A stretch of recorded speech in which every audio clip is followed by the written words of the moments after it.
This Choircast podcast is brought to you by The Subversive Soul. Has anyone ever told you that your soul is essentially whole? How about singular, embodied, and wild? Did they teach you how to live from your soul in a way that rearranges your guts and sets you on a path toward wholeness? That's exactly what this book delivers. The Subversive Soul by Phyllis Mathis is available now on Amazon. Western Christianity has spent the last 2,000 years telling everyone they're separated from God. This is Not Church with John and Nat Turney and Bethany Shea. All right. Welcome back to the podcast, everybody. My name is Nat Turney. I'm here, as always, with my brother, John. Say hi, John. Hi, John. It's always so dependable. I can always count on John. Unfortunately, our third co-host, the one who will never, ever, ever be my Huckleberry and play along, nod to Val Kilmer. You are missed, my brother. Rest in peace, or whatever that means. But anyway, I have come up with many adjectives for Bethany. I think the one that works the best is dastardly. She is currently in Mexico, building houses like a good person, making the rest of us feel like shit. So she'll be missed. Her voice is always good because she is a little more optimistic about things than the rest of us are. But we're here, as always, with awesome guests on the podcast we call This Is Not Church, because if it was church, you would have left by now. And John and I, for one, we're not one. John and I for two.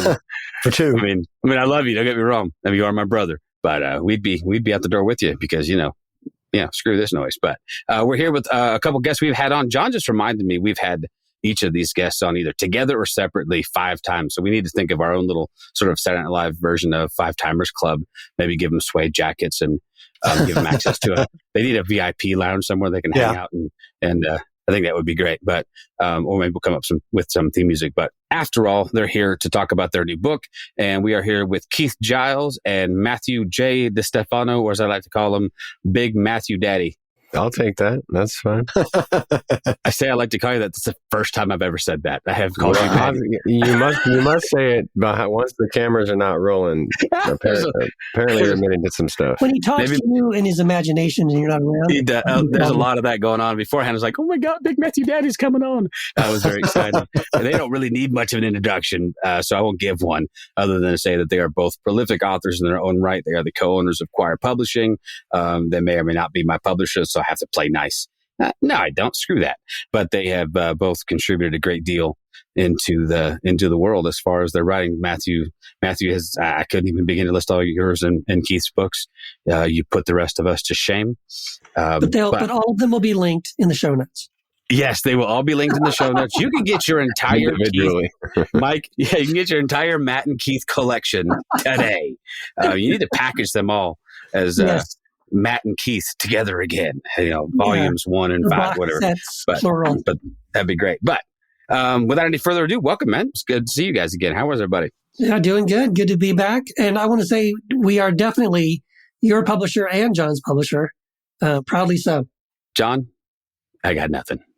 You're allowed to talk shit if you want. If you need to talk shit, you talk shit all you want about it. Of course I'm going to talk shit. I'm going to talk shit out the gate because I have a hot one. I got a hot take on this new book.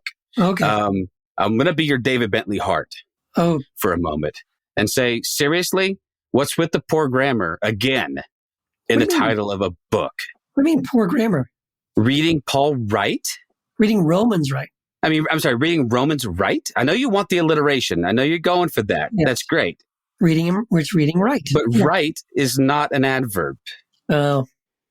He didn't catch that. We actually did send it to David Bentley Hart. I bet. Did he not roast you on that? I think at this point he's just given up. That would make me so sad. I said, reading Romans right. I'm like, that's a direction. That's not it should be reading Romans correctly. Romans. But there's also the double entendre that there's a lot of people that read it right wing, and we're definitely not doing that. So we're definitely bending the rules of grammar, which I think we're allowed to do. We're publishers. Of course we're allowed to do that. Of course. I'm just being pedantic, but that is... I know. That's the only thing I have to say that I could just like call you out on. I figured if David Bentley Hart could call you out on was it your Latin or your Greek? My Latin. It was the Latin. He did. That's Keith. I had nothing to do with that. Yeah. Well, Sola Mysterium. Yeah. He pointed out that Sola Mysterium was very.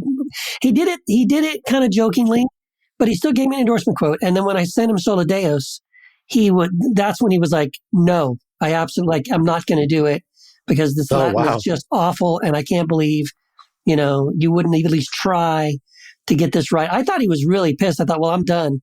But he's given me endorsement quotes since then. He gave us a quote good. Too. But it just it bothers him. Yeah, it reminded me though of when because we talked about Douglas Campbell before we started recording. We had him on, and I joked with him because N.T. Wright endorsed his book. Wow. N.T. Wright is a major critic of Douglas Campbell. Well, and David Bentley Hart. Yeah. And yeah. But his endorsement was, and I'll paraphrase it, but it was essentially, this book is well researched and well written, but basically I disagree with all of it. So you just go to ... This book is well. And Douglas Campbell put that like prominently on the back of the book.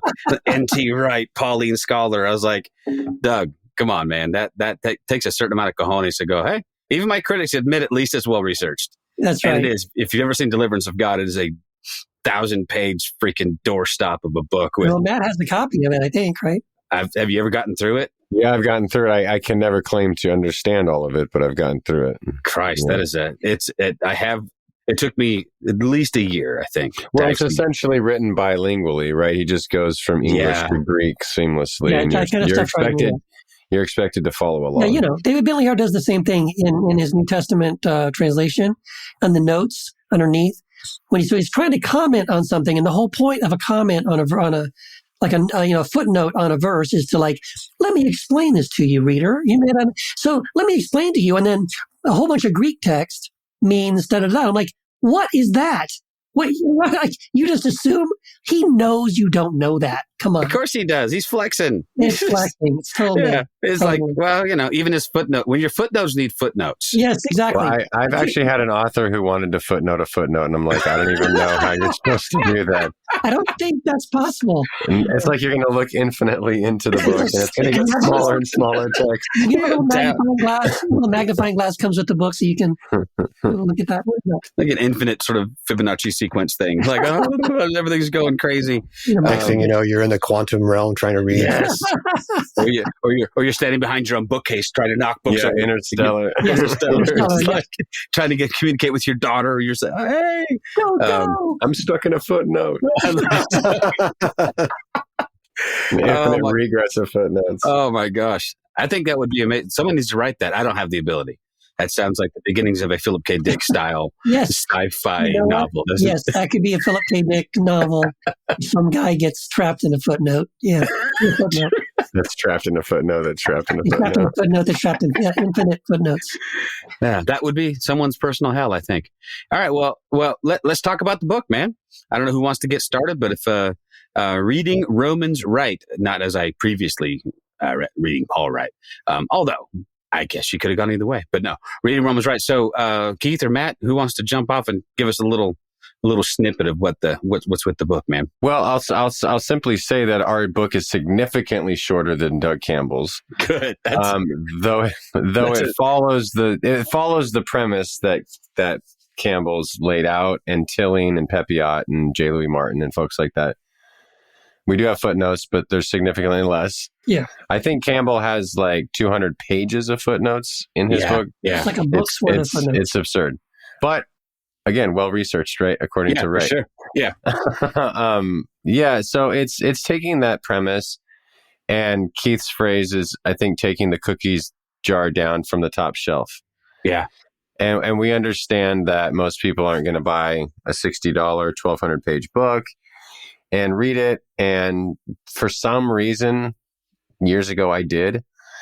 I got really into Paul for some reason. And as an LGBT person, that's probably surprising to some people because he can be persona non grata, and understandably so if you're reading him wrong. Right. But we think we're reading him right. But it's not like we came up with this stuff. We're just interpreting those who interpret Greek and read Greek and study Greek and who know a lot more than us and teach at Yale and Duke and places like that.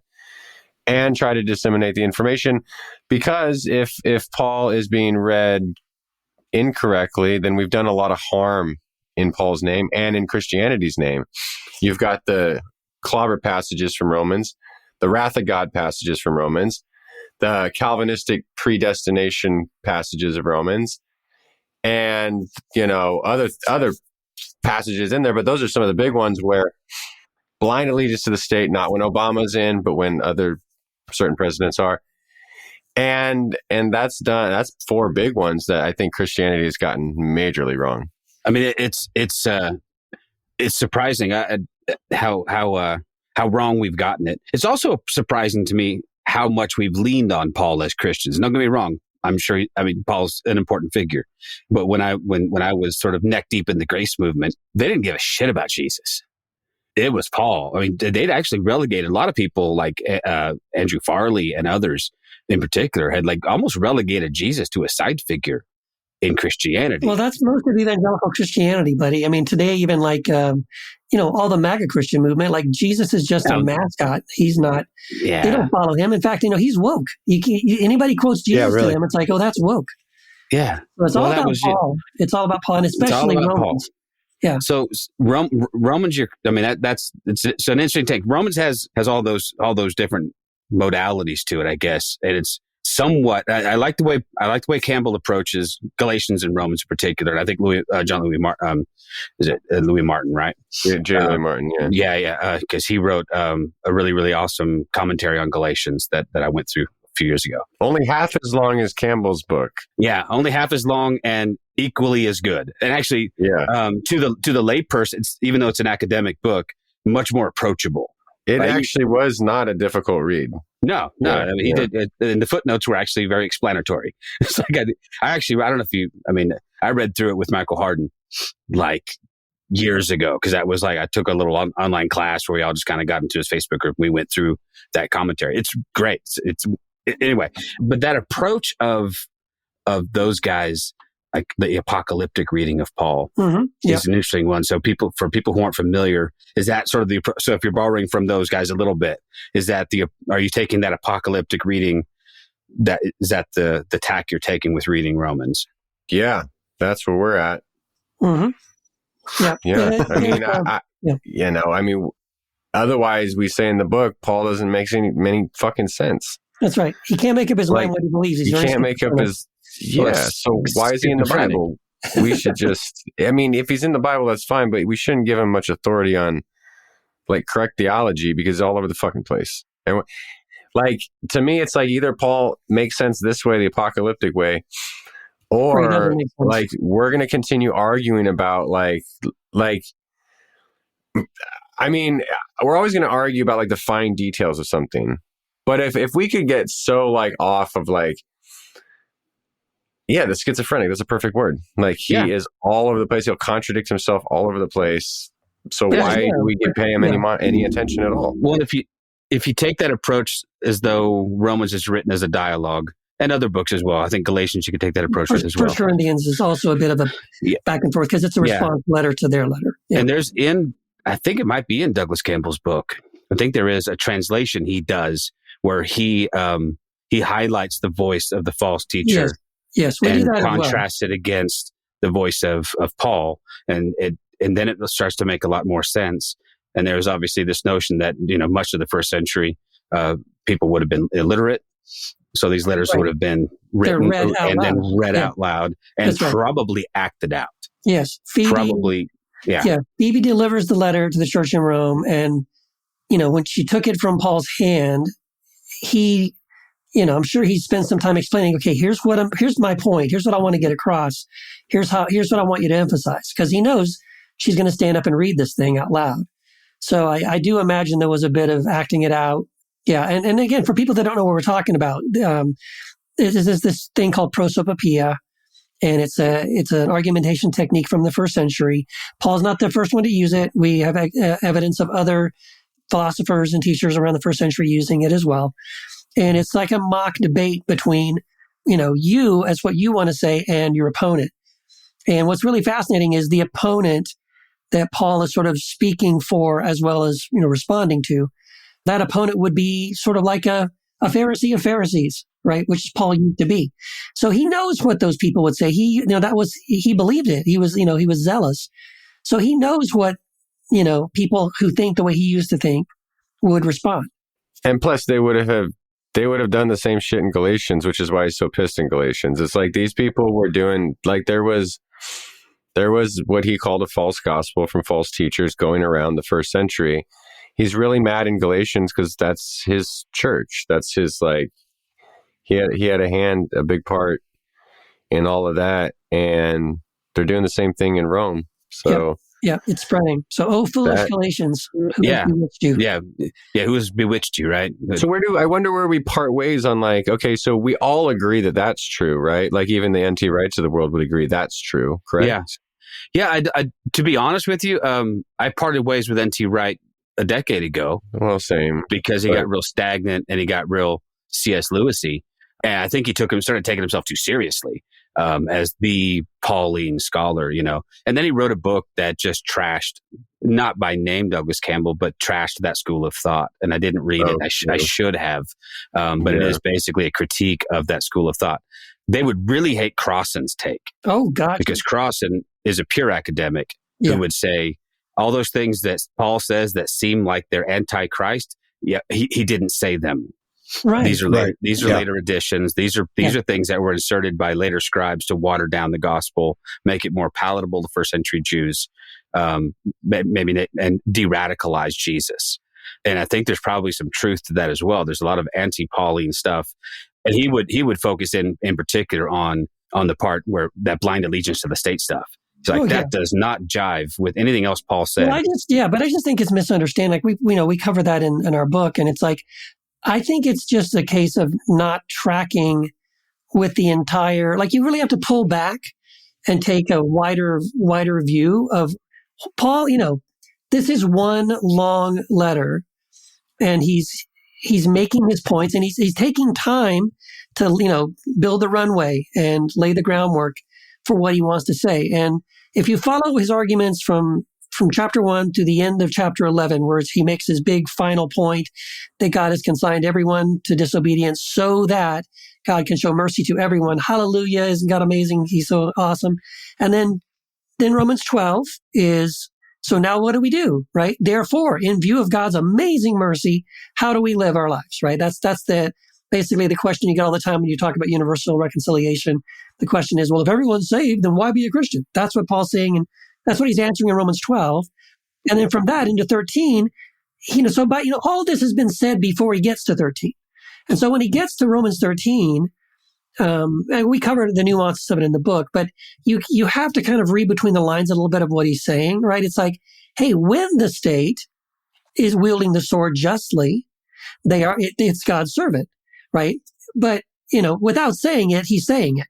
But what about when the state wields the sword unjustly? What about when the empire deports thousands of people to El Salvador without, due process? Are they still being, God's servant? No. And that's your clue, right? Because they're not doing something that's just. So, I think there's a lot going on in Romans 13 that isn't always face value, surface level stuff. But if you track all along what Paul is saying, I think it makes a lot more sense. And I don't think he's saying blind allegiance to the state. Well, if you contextualize it to the first century and you think about the position of the early Christian church and where they stood inside the Roman Empire, Nero was not a great guy. You that sounds like sober advice. Yes. Like, listen, we're not taking on the state. We don't have the ability. We're all going to get slaughtered. So maybe, and there, I can't remember who it was Schleiermacher or somebody like that, who also has this idea that because Paul and his contemporaries believed wholly that the second coming of Jesus was imminent, that would happen within because Jesus said so. Would happen within a generation. There are people here who will not taste death before the coming, right? And so it's very pervasive thought. Well, then why bother with all this stuff? So, don't bother going to get married. Right. Don't bother to do that. Slaves, if you're slaves, just, tough it out. It's going to be fine. It's going to be fine. But then 2,000 years down the road, you know, slavers in the U.S. and elsewhere are using Bible verses to say, well, Paul said slaves obey your master, so get with the program. Yeah. That's what I wonder. Like, I always like to do these thought experiments. Of course, we could never know. But like, if Paul would have known, A, his letters would be the Bible. Right. Yeah. And B, that they would be used 2,000 years later to justify certain things that he wrote. Like, I think he would have found that absurd. Yeah. I think so too. And probably disgusted. Yeah. Go ahead, John. I was just going to say that was one of the questions I was going to ask was, you know, Paul didn't even think that this would be part of a Bible or whatever you want to call it at the time. He was writing letters to churches. Yeah, exactly. It's like imagine for context today, right? Like, I write an email, like someone writes me an email and says, hey, Keith, you know, we got a little house church going over here and we got some questions about, you know, we got some problems. What do we do about X, Y, and Z? And I'm like, oh, okay, cool. And I shoot him an email, give him some advice. And like, you would never think like 2,000 years from now, people are going, oh, and verily, you know, this email says. Saint Keith said unto us. Saint Keith unto us. Like, it's really kind of, it's terrifying, right? Like, oh shit, man. I don't want anyone to do that. That's crazy. What? And it's so again, harping on the evangelicals and the stream of Christianity in which I grew up, and John did too, because it was scripture. It was inerrant. You didn't interpret it. Darn it, we just read the thing plainly, which is obviously bullshit. But there was no idea or concept at all that Paul could have grown, changed his mind, been exposed to different things, even though. If you read his letters, you know he obviously did come to have heavy disagreements with people like Peter, that he had to oppose him to his face. Yeah, but sometimes even in the same letter, Paul will contradict himself or will correct himself, right? Yeah. In 1 Corinthians, he makes this big sweeping statement, right, about I'm glad I didn't baptize any of you people.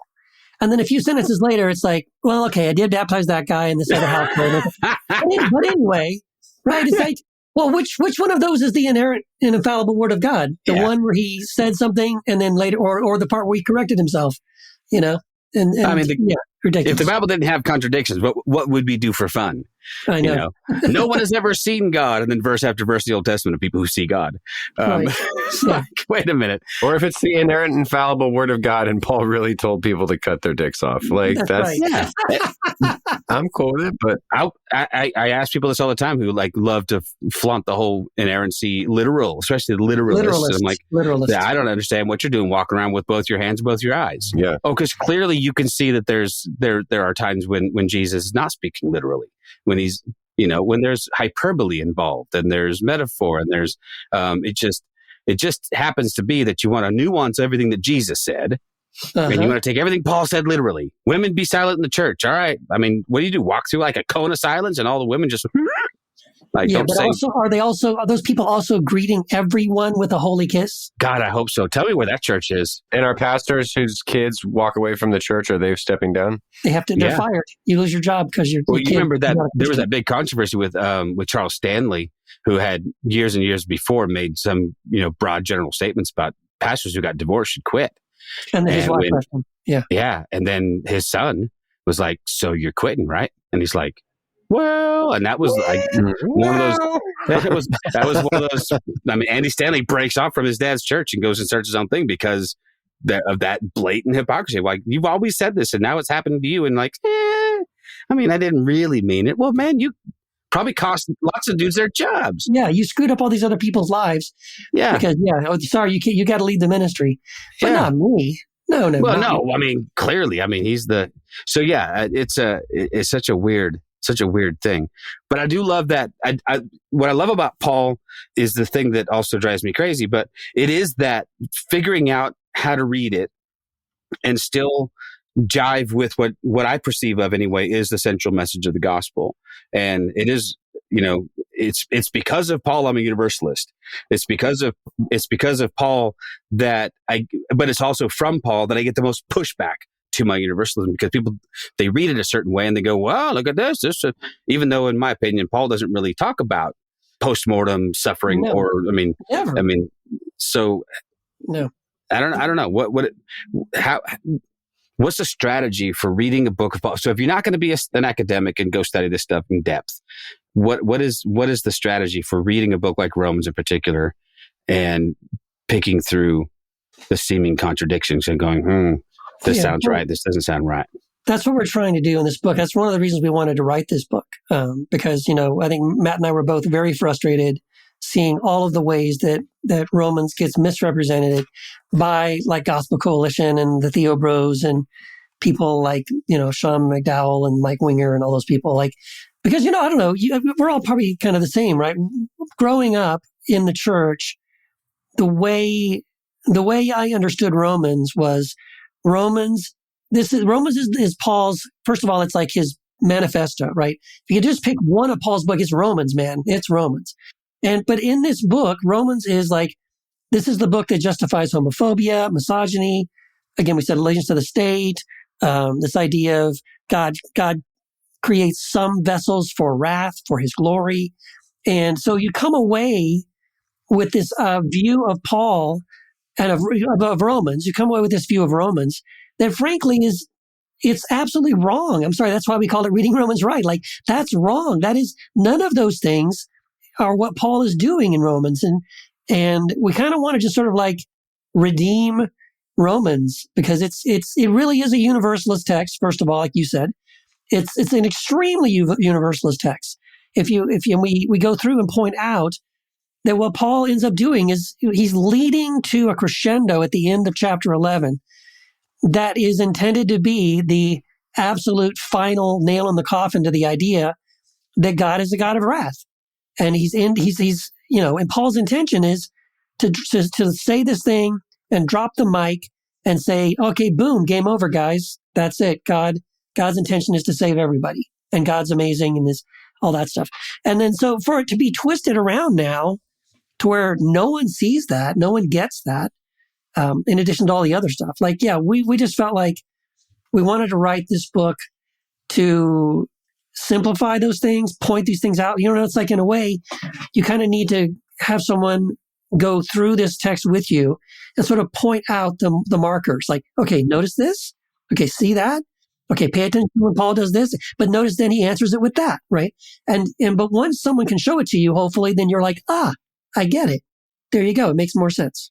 And the irony for me is that, like, it was the Paul washers, the Reformed, they always go to Paul, and that reading of Paul when they were looking, Romans 9:22 and 23. That's what drove me to atheism. That was when I was first deconstructing, it was like, okay, so if this is God and this is God's word and this is the Bible and this is all this, I don't find that God to be worthy of anything. Like that, like the John Piper God, all that stuff. And now it's Paul it was Paul that brought me back into being interested in Christianity because of his universalism once I read it a different way later. So I think the irony for me is that, I always had I felt like not a personal relationship with Paul, but like he affected me greatly because it was like he was the one who kicked me off the edge to atheism. And then a different reading of him brought me back in to be like, no, I think he was actually a universalist. So I think it's irony that it came full circle that I wouldn't even consider myself a Christian. I'm trying to approach this as an historian would. Like, I think this is what this ancient letter meant to these people when this person wrote it. It doesn't really have a bearing on my life anymore. You don't have to be a universalist. I just think Paul was, and I happen to still be a universalist of some kind. Well, and there's that opinion that I honestly I subscribe to some degree, And so if you take Paul at his word and you read it that way, and Paul says death to homosexuals, or however he says it, because it doesn't say that, by the way. But essentially, if you want, and I have the freedom, I think, to say, then so the fuck what? I'm not necessarily taking advice on love and marriage from some first century sex manual. It's not going to happen that way. Who also told you not to get married anyway. So right. Paul seemed to be not really interested in sex anyway. Or maybe he was really interested in sex and that's why he told everyone who wrote this letter not to be. Right. We don't know. I mean, we don't know. And there are some that I've talked to over the years who I've said something like that to, and clutch the pearls? How would you, and I've preached this in my church. Maybe I hadn't said who the fuck cares, but I've said something like, listen, I've come across passages of scripture that, man, they just don't jive for me. And I'm skipping it. I'll go on to the next thing, and I'll either come back to that someday when I can read it differently and make it make sense, or I'm just gonna reject it and say, no, this does not jive with the gospel as I see it. These don't jive. Doesn't jive with the words of Jesus, and we're not even 100% sure about those words. Let's be honest. What we have is what we have. But even based on what we have of what Jesus said, anything Paul says that disagrees or contradicts that, I think I have the right to say, well, Paul was wrong. I'll subordinate his opinion to Jesus's, and we'll move on from there. I think that's a decent lens. I think, what's his face? Greg Boyd, in his massive 2-volume book, wrote something similar, though a little more obliquely. Essentially, every scripture bends a knee to Jesus. Like everything bends a knee, that means scripture as well. So, is there a place in which you? Because I think Paul interjects his own opinion throughout his epistles. We know that because oftentimes he offsets those with, "Hey, this is Paul talking," and so I wish he'd done that more in Romans, unless he was actually doing that thing of presenting the dialogue. I think that's what he's doing personally. Yeah, I think like Matt said at the beginning, either that's what he's doing, and I agree. I mean, for me, that's what he's doing. Paul is using this argumentation technique. He speaks in one voice, and then he speaks in his real voice and responds to that. That's how it begins. Chapter 1, right? You think, oh, this is this Paul guy, which again, the people in Rome had never met this guy, right? So, okay, here it is. Okay, we got this letter from this apostle we never heard of. And chapter 1, it's like, oh, wow. They're probably thinking, I like this guy. Yeah, he's my kind of guy. Yeah, go get those pagans. Yeah, we hate those people. Oh, they're horrible. Oh, yeah, they're awful. And then it's like, it's chapter 2. Oops. Okay, now this is the real Paul, and he just got you, right? Oh, you don't like those people? You're judging those people? Huh? You know what? You're condemning yourself because you break the law as well, and you're guilty of the same things. So now we're hearing Paul, right? That's how he kicks it off. That everything I heard before that wasn't Paul, right? That was another opinion, and now it's Paul, and so it kind of starts following that pattern throughout the first half of the letter, at least more than half of the letter.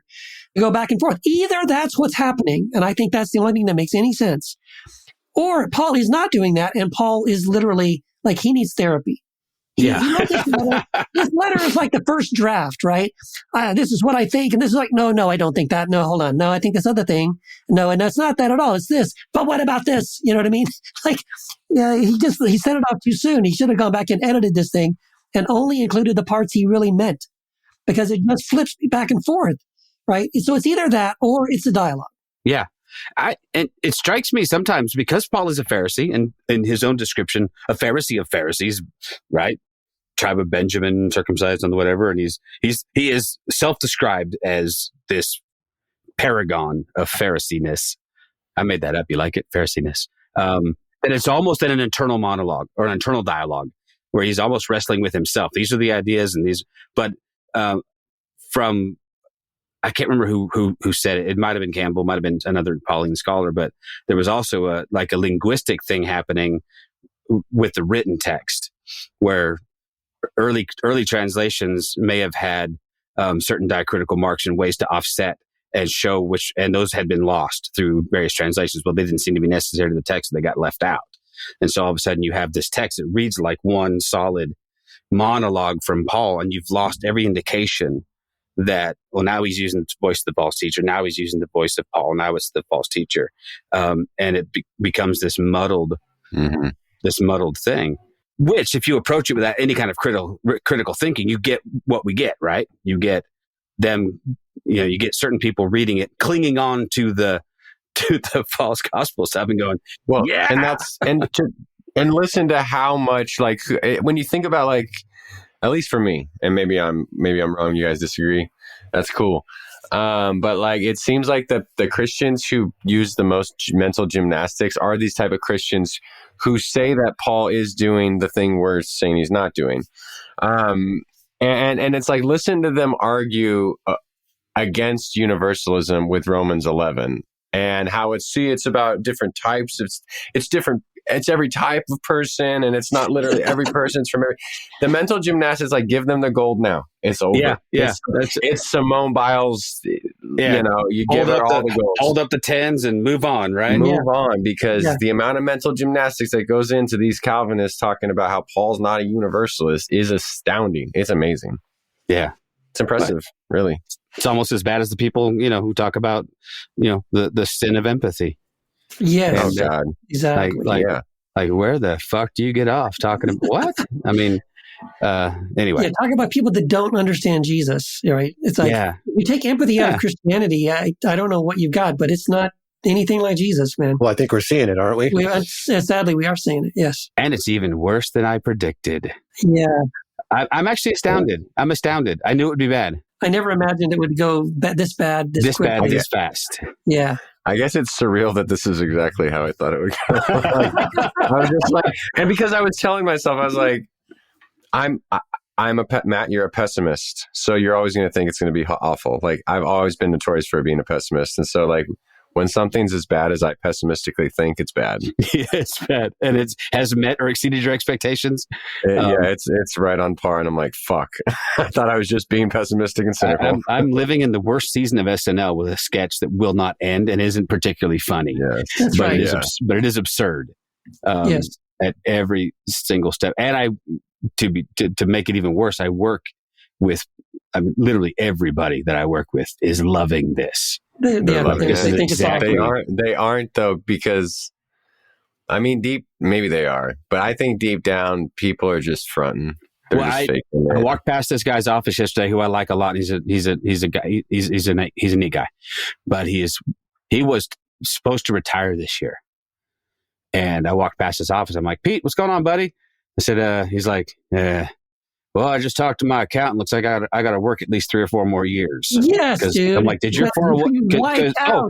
Because the top 1% of the only people who are in the stock market. Oh no, everyone's 401ks are in there, and this guy's been working since he was 19 years old, paying into the system, and they just put his retirement off by at least 3 to 5 years because they wiped out 40% of his back's going to hurt. It's that scene from Happy Gilmore. Well, now your back's going to hurt, Grandma, because you just pulled landscaping duty. Get your resume and get your ass back to work, buddy. He will go to sleep, or I will put you to sleep.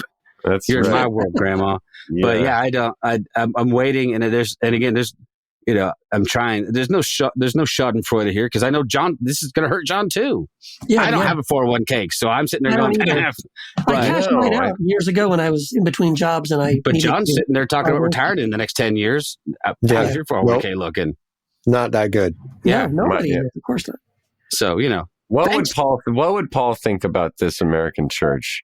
What's a good question. What would Paul think? We'd be getting you stupid fucking Americans. You voted against your best interest again. Yes. Well, there is, I don't know. It's so pointless to talk to people about this right now, because they just dig in, It needs to get to the point, sadly, it needs to get a little worse, right? Like I posted on Facebook this week, I posted, is your life better today than it was 4 months ago? Yeah, exactly. And most people are like, hell no, right? This is horrible, right? All the prices are going up. The stock market is crashing. No, this is not good. We're deporting people that aren't even criminals. And yeah, this is awful. This is bad on many levels. But I get 2 or 3 people that are like, yes, yes. And when I go and click on see, okay, who are these people? Yep, they're all MAGA people. And so I agree with Matt. It's either they don't want to admit that their guy is screwing it up. They're too deep. Or it hasn't affected them yet, right? So obviously you're not a federal employee. Obviously, you're not someone, you don't have a good friend who's here on a green card or something, right? Or an immigrant. Yeah. You have no trans friends. No trans friends. Yeah, exactly. So it isn't hurting you personally yet, but at some point it's going to keep getting worse. I mean, everyone's saying it's not. There is no light at the end of this tunnel. It's going to get a lot worse. The only light that's coming is the oncoming train, and it's screaming towards us. with the headlights out. The light is, it's going to blindside us. Like, damn. But it is very. Who'd we talk to last night, John? See, I'm already forgotten. We had a podcast last night, and we started talking about another choir author, Bryant. Danny Bryant. Yeah. So the story is he comes out of a very cultish sort of Christian background. So obviously that dovetails with what's going on. Like, this is a cult. These are people who have blindly pledged their allegiance and fealty to this person, and even when he hurts them, they'll still say, yeah, but it's for my own good. Mm-hmm. I deserve, a little, and I don't know at what point they get off that train. The pain's going to have to get way more severe. When they're broke. Yes. When they can't buy groceries, they can't put gas in the car. Yeah. And bring it back to the book. And they're using Paul to say how they have to obey this person. Obey the state. That's right. We can't. Yeah. Right. But they don't quote it during the Biden years and during the Obama years. No, of course not. There has to be like how Google Analytics has to track this. Like Romans 13 quotations by president, I guarantee it's correlated. Yeah, guarantee it's correlated. Has to be. Because 8 years of Obama, all I heard was just constant critique and criticism and hate coming from the Christian right. He couldn't even wear a tan suit. Yeah. Oh my gosh, how dare you? And then Kid Rock can show up in the Oval Office looking like fucking Evel Knievel reincarnated. like he's going to get shot out of a cannon. Yeah. He chugging a Bud Light and like jerking off in the corner. And all of a sudden was like, yeah, but there's bringing respectability back to the White House. But Obama wears a tan suit. And don't get me wrong, I had my issues with Obama. All right. Me too. There's none of them that are, I mean, Obama's as much a puppet of the, yes, exactly. He killed as many people with drones, or maybe more than anybody else, man. And I was always super critical of that kind of stuff, and we were still way too much in bed with Israel. That's never going to change, man. Given the alternative, give me two of him. Me too. Like if I take him back, dude. I honestly, would too. At this point, and I mean this. At this point, I would take George W. Bush again. I long for those days. Yeah.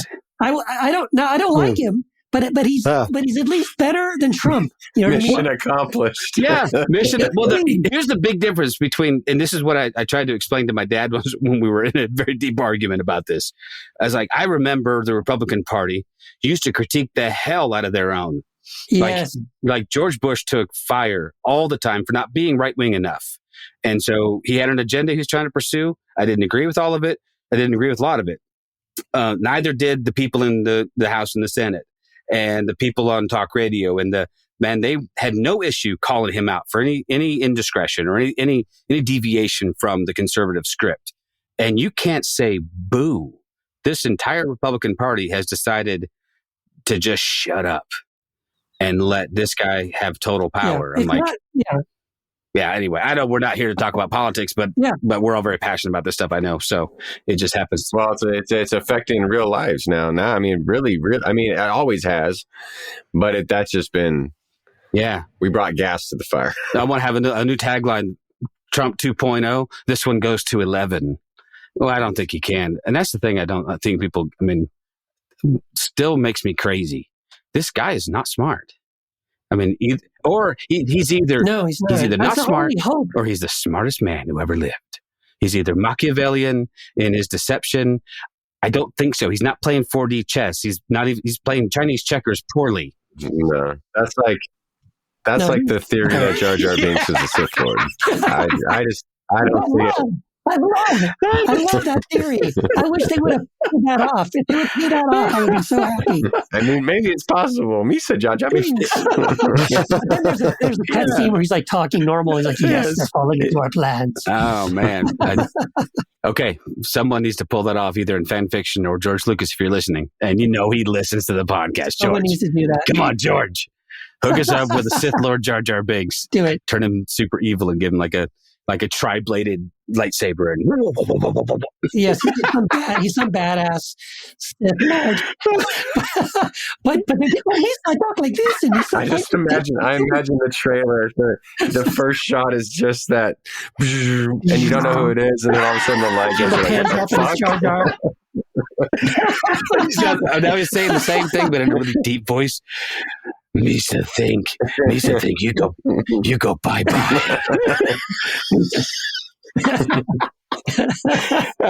We're in it, right, man. Lucas, I think we're too deep. Maybe Jar Jar Binks needs to be. Someone needs to like translate the Book of Romans into, say, Jar Jar Binks speak. Yeah, no, we talked about though. Matt and I had an idea. One of our many ideas that we have no time or money to do, but one of our ideas was that someone should do a podcast where the whole podcast is like a Star Wars themed podcast where they talk about like they're on the rebel side, but they're also covering what's happening in the news. And so they would have like, Jar Jar Binks, not Jar Jar Binks. They'd have, damn it. What's his name? Like, Jabba the Hutt, right? But it's actually Trump, but it's Trump, talking like a Jabba the Hutt voice. And like have all the different characters, but like have like Steve Bannon is like, I don't know, Count Dooku or something. Like it would be so funny to play it off like that, but do it. So you're doing it straight like it's Star Wars, right? But the clues as you're listening to it are that it's not really about the Empire. It's about Trump and Giuliani and Bannon and JD Vance. And I just think it would be hilarious. Don't forget the My Pillow guy. He's coming back. Mike Lindell. He's coming back. Mike Pillow. He's coming back. Well, he fell way out of favor in the whole like Trump didn't lose the election thing, and his business really took a hit. I don't even know if My Pillow exists anymore. Well, yeah, because he got sued as part of that lawsuit from the voting company. Yeah, they voted. No, but he's back now because of the Supreme Court, the state Supreme Court thing in Wisconsin, claiming that election was stolen, and he's going to prove it. He's got the receipts, and he's going to prove it. I always got the receipts. I'm like, oh, she won by 10 points. And you think somehow okay, all right. But anyway, is it wrong, though, that when you said that Trump is Jabba the Hutt, I could completely, like, picture it? Yeah. Like, I could. Translation. It's going to be really, really good. Trust me. Don't worry. It's going to be really fantastic. And then the guy's like translating. Yeah. Yeah. He's going to talk about groceries and say, that old fashioned word groceries. It means a big bag with everything in bag. And he says, big bag full of stuff. It's a beautiful word, groceries. Beautiful word. I'm like, are you shitting me? It just highlights for me too, because the biggest frustration in all of this has been watching the people that I love and that I've always respected fall deeply into this thing, right? To the point where we can't talk about it, And I'm like, my father's one. I got into a knockdown drag out with my son over the weekend because holy shit, where did this come from?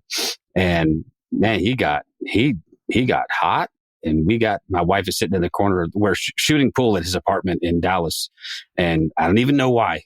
It just came up, and it just kept getting worse and kept getting worse. And he's like calling me a liar. He's telling me I'm like full of shit. And I don't like, he's all about, he's squawking about how he wants his country back. I'm like, what do you mean your country? It's not, when did you lose it? So I said, when did you lose it? You privileged 25-year-old living in a high-rise apartment building in Dallas, working at a job, making six figures on a college education that was basically provided for you. Yeah. I've told him his whole life. I'm like, listen, we are not rich. You didn't come from money, but you have lived a very privileged life. You have. There's no shame in that. It just is what it is. Yeah. Recognize it. The fact is that there was never a question you were going to go to college. There was never a question you were going to have a career. There were no impediments between you and what you wanted.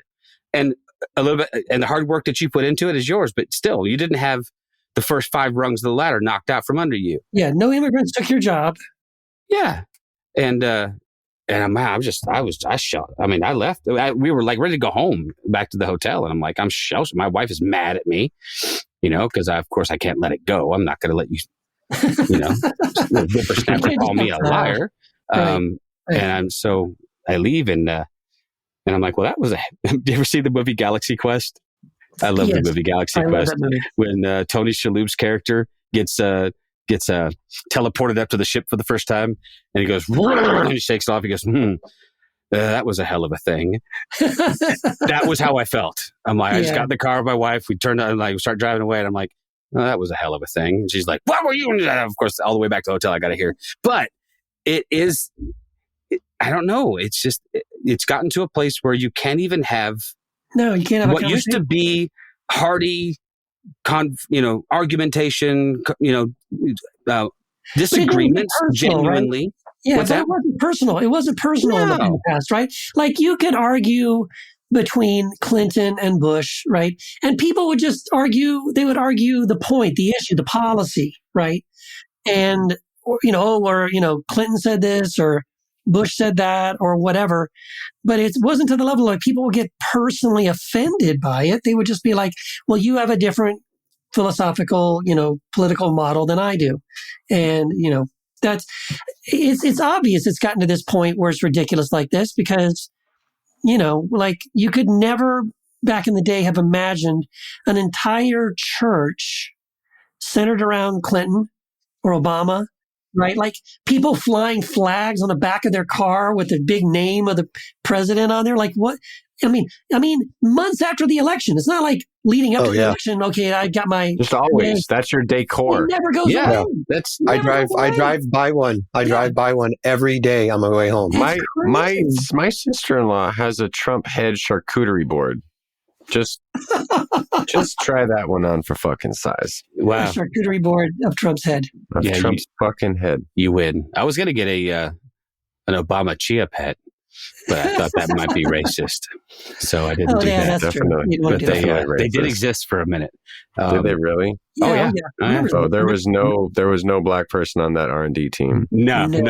But there was a guy on the team that knew a black person, so it was okay. There was that guy. He had the one black friend. That's why it has to be that kind of stuff where you just don't you don't know someone. It's like when MLB, do you see those hats they put out? The Angels, they put anals and then tetas. Yeah, like you don't got one Mexican working with you. The Astros look like assholes because they put the big H in the middle. H, and they put the first letter of like Texas in the middle of Texas and it turns into tetas, which I saw that. Yeah, which I want one now because they're collector's items. No, you can't get them. Yeah, if you grabbed like a dozen the first run, you'd have been like, damn. You go on eBay right now, they're like $60. Yeah. Those are like 900. The ones that got pulled are like 1,000. Really? Damn, yeah. All right, so I just had to look it up. Just going back to something you said, I just had to search it up, and sure enough, man. Speaking of eBay, you can go on eBay right now. You can go on Amazon right now and buy a Chia Pet Obama head seed pack for like $10. Dude, I'm just saying. That does not seem right. I'm just saying. That's crazy. Can you buy a Michelle Obama potato head and then mess with her gender for all those people who think she's a man? Like, I don't know. Is she a woman? Is she a man? This is potato head. You'll end up on a watch list. Don't do that. I'm sure I will. In the current administration, they might actually try to hire you. Although, exactly.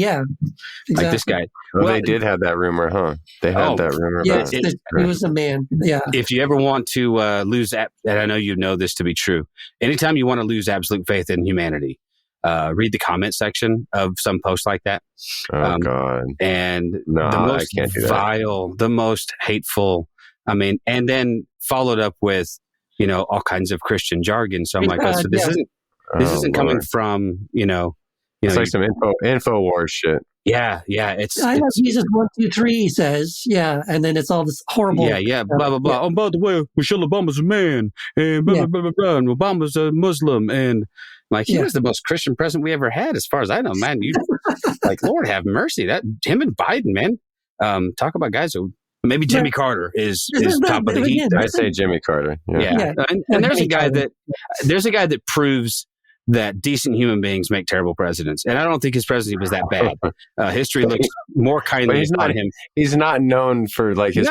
When you think Jimmy Carter, you don't think the president. You think, the guy who did all the really nice stuff. Yeah, you think humanitarian. You think the guy who into his 90s was building houses for humanity and who lived his entire life in service to others. And I think he was just too good for that office. Yeah. He was just it's not genuine. A job for somebody that's trying to follow Jesus. I don't think it. I can't remember who. It might have been George MacDonald. Someone essentially said that politics attracts the worst people because no sane or no good person wants to rule over another.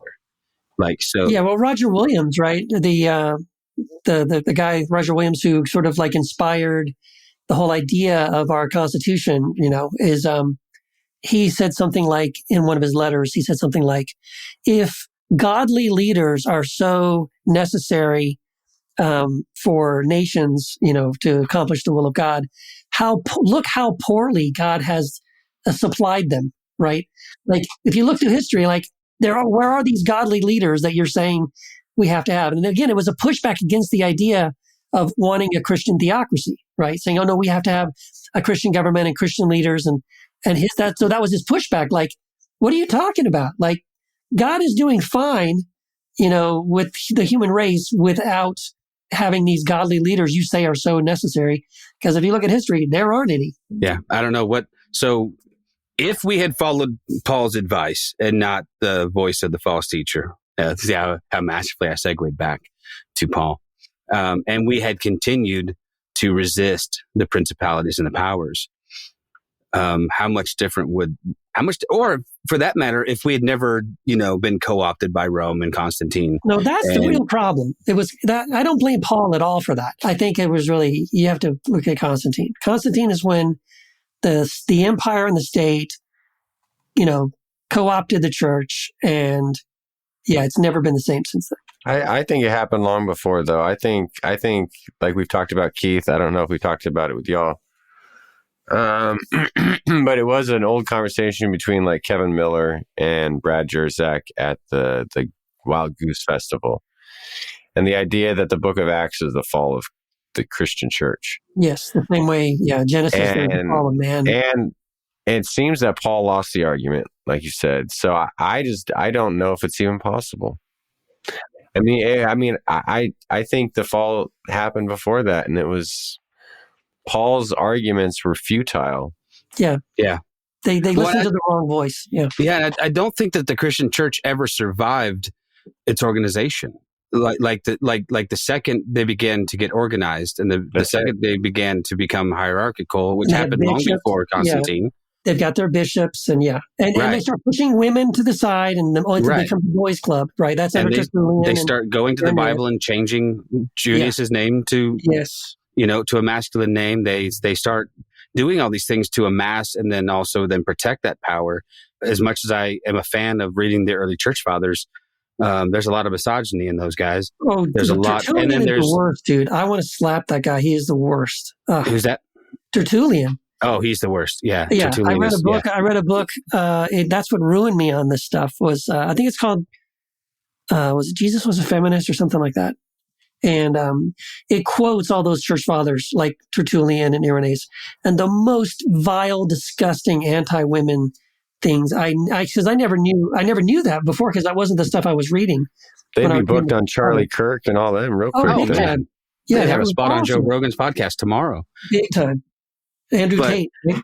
Well, but even guys like if you've ever read Chrysostom's Paschal homily, it's one of the most beautiful things I've ever read. It is beautifully universalist. It is just this ginormous proclamation of the victory of God over hell and death and the grave. And it's just, I've read it. I read it in my church for like 3 years in a row, because I'm like, I don't even know what else to preach. I'm just going to read this to you. We're going to go home, because this is the point of what we're here for. But then I've read other stuff, and I'm like, out of the same mouth with some like, holy shit, where did that come from? So I don't know. That's part of what I've been wrestling with recently, is this idea of that, like the second the church, and when in talking to Baxter, I want to talk to him more about this at some point, if he'll ever return calls. He's done a lot of exploration of Celtic Christianity, and inside of the Celtic church for a very long time, there was really no such thing as organization at all. There were very loose gatherings of people, almost like the Friendship Church and the Quakers, those kinds of men, where they don't have a leader and they just would gather in these places.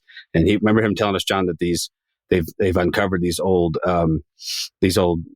ruins of places that were essentially amphitheaters, that were theaters in the round, that would have accommodated people literally sitting in a circle and talking. Well, there was no sort of Knights of the Round Table thing. There's no head at this table. We all sit around this table.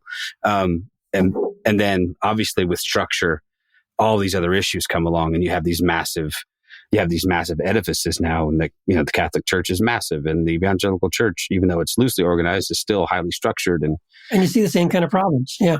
Well, and you see this, and back to Paul again, right? I mean, why would Paul be writing these letters? Paul's writing these letters because Yes. there are issues, Yes. right? That's right. Well, and you're starting to see them organize. And I don't know if this happens in Romans. I haven't read my Bible in a while, but there is an issue where they're starting to organize around different personalities. And this guy says, "I'm a follower of this person." Okay, 1 Corinthians. 1 Corinthians. He kicks off the letter basically upset that they're all like, "I follow Apollos, and I follow Paul, and I follow Peter, and I follow some other apostle." And he's like, "Yeah, cut that out." I don't know. It's fascinating stuff. The book is needed. I'm glad you guys wrote it. It seems like the reception so far has been pretty good. Y'all been holding out at that #1 spot on Amazon for a little while. You guys have other books in the works. I know, Keith, you're working on something. I know, Matt, you're working on a couple things probably. Yeah, Matt's writing a book right now, and I have one coming out in May. Anything you want to tease? In May, this motherfucker. he's like, I got something. He's like, I already moved on from this one, guys. Let's talk about in May. I'll come back on the show next month. I'll come back on next month and talk about my new book. Yeah. Wow. Guy. Yeah. So Matt, yours is about. Yeah, I want to hear about Matt's. Mine? Well, I haven't talked about it too much. Doing a cover reveal. This will probably come out after that, but I'm not going to say the title, but it is. It's kind of like what I did with the Lord of the Rings books, but I'm covering the themes of the Last of Us video game. Oh, nice. Okay. Which is my favorite game of all time. Yeah, I have yet to meet a gamer who does not say that's their favorite game of all time. I mean, they just keep coming back to it. So I'm not a gamer, so what do I know? I heard the show's pretty good too. Pretty faithful.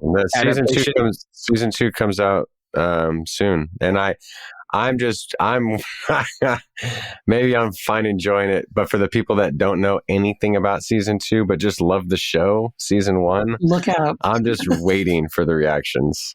Yes, they're not going to love it. It's very controversial. Right. Yeah, part 2 is very controversial. Okay. And then as a game, like especially in the game, like and I won't say why. If you've played this game, this won't come as a shock to you. No, you should have an idea what's coming. But for all there'll be some changes, I'm sure. But if they change certain things, to be like, oh, this isn't the same. But yeah, they stay pretty loyal. Yeah, in season 1. The fact because gamers and comic book guys and people like John and I who read fantasy and stuff like that, like we're notoriously hard. John and I were just talking last night about how bad the Wheel of Time series is. And how happy we were I was so excited for it, and it's so bad. It's such. I've heard that. It's almost like they didn't. But if you've never read the books, same with Foundation. The Foundation. It's in such Foundation was such. I love that. It was my favorite Asimov series. Like not even. I love that. As a kid, I loved it. I think there's a close second. Isn't that what it won that inspired Star Wars? Foundation. There's a lot of influence. He stole a bunch of stuff, mostly from Japanese films, Kurosawa and stuff. Yeah, that was terrible. And so but I have heard all that was to say that everybody I know who is into games, and I've got people in my family who, man, they're all pretty universally like, yeah, that's pretty damn good. Like they did a good job with that. So the other one I liked is the other one that was game based, and I'm trying to remember the name of it. Red Dead Redemption? No, it's really cartoony, really like dystopian. What's that? No, that's that was. I'll think of it later. They've only had one season of it. It was amazing, but I never played the game. So for me, it's like I just take it at face value. If it's entertaining, Fallout. Yeah. Oh, I love Fallout. That game. I love that game. Have you watched the show? No, I haven't. Okay, check it out. Good? I think so. But having not played the game, I'm only critiquing it based on its pure entertainment value. I'm like, I was entertained. I liked it. I really liked it. There's that guy, and I'm terrible with names again, but there's the guy who's been in everything from like Justified to Righteous Gemstones to. Yeah, I can see his face. I'm talking about that guy. He plays like the main character who's all burned and he's a ghoul. He's a ghoul. It's fucking awesome. Anyway, we didn't come here to talk about games and shows and politics. This is what happens when you guys come on. We just chat like old buddies. I'm excited for your books, Keith. You've got one coming out about the Gospel of Mary. Is that correct? Yeah, the Quantum Gospel of Mary and the Lost Gospel of Truth, and that'll be out May 20th. That's exciting. All right. Well, very cool. Maybe I guess we'll have to have you back on in a month to talk about that. I'll see you in a couple of weeks. Catching up with keys. Catching It's up gonna be with a keys. whole bit. It's a whole It'll bit. be a whole bit. I'm going to have that put down on, we'll have it just in the can for you next time. You can There see you go. our production levels are pretty low here. We just, we don't do it. But all right, guys. Hey, appreciate you stopping by and hanging out. Yeah. Thanks, Joe. Really? Can't wait to have you back on again. Best of luck. Hope you have a ton of success with the book and you get rich so then we can all put out more books and Please. Yes. get That's the plan. get not rich. And y'all are doing, listen, you're shouldering the workload for most of us. So that's good. We appreciate you. But John, any parting shots, man? No, same thing. Just thank you for taking the time to come and chat with us. It's been great. As always, always a lot of fun. Love y'all. All right. Love you guys. Take it easy. Thank you for listening to This Is Not Church. Be sure to rate and review the podcast on your platform of choice. If you would like to partner with us, visit patreon.com/thisisnotchurch, where you will receive exclusive content such as early access to episodes, videos of upcoming episodes, and live Q&A sessions. Be sure to check out our Facebook group or follow us on Twitter and Instagram. All the links are in the show notes. We'll be back soon with another episode.